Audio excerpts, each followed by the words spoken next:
Hi, in this video we will show you how to use the Scholarship and Student Grant Finder.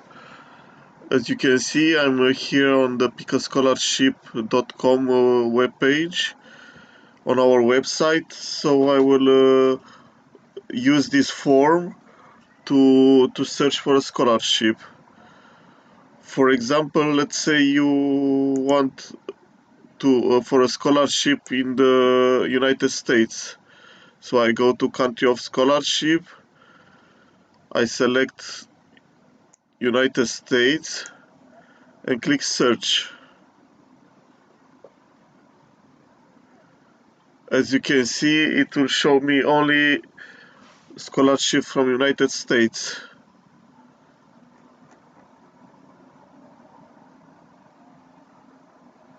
For example, then if I want to narrow a little bit the search, I will choose scholarships valid until 2022 and click again search.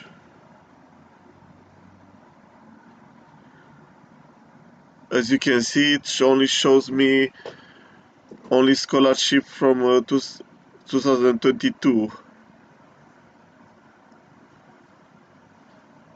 And so on. You can use all the other criteria to find scholarships and then click search.